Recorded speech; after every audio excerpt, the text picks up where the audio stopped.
Bienvenue pour cette nouvelle leçon d'histoire CM2, la leçon du jour, les Européens et le monde au 19e siècle. Allons-y! Dans cette leçon, on va retrouver trois compétences. Je sais ce qu'est la colonisation européenne au 19e siècle, je connais les raisons qui expliquent cette colonisation, et enfin je connais les conditions dans lesquelles s'est faite cette colonisation. Voyons tout ça dans le détail. Les Européens à la conquête du monde.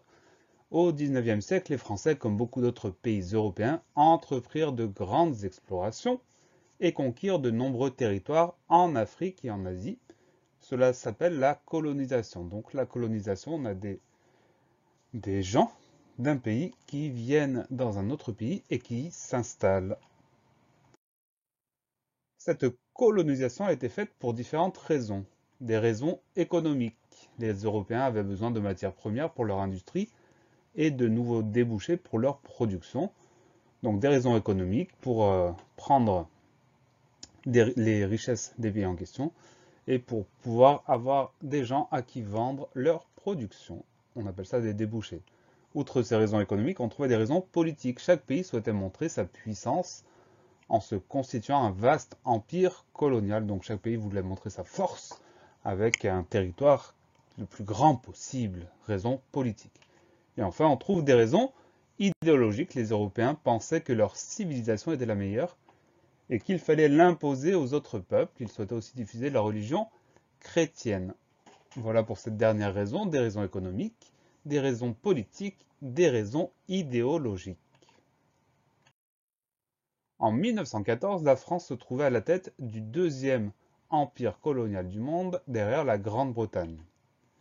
Plus de 50 millions d'Européens partirent s'installer dans d'autres continents à cette période. Voilà la carte qui montre le monde en 1914 avec l'état des colonies européennes. Donc on peut repérer la France qui a beaucoup de colonies, notamment en Afrique. La France est de couleur bleue. On peut repérer également les autres pays, notamment la Grande-Bretagne, avec ses colonies en rouge. Donc on retient la France, deuxième puissance coloniale du monde, en 1914 à la veille de la Première Guerre mondiale. La colonisation. Pour coloniser les nouveaux territoires, évidemment, les Européens s'emparaient par la violence des terres qu'ils transformaient et aménageaient en colonies. Donc c'est par la force, par la violence, que les Européens réussissent à conquérir de nouveaux territoires pour en faire des colonies. Ils en exploitaient les richesses, les populations indigènes souffraient des conditions de vie et de travail qui leur étaient imposées.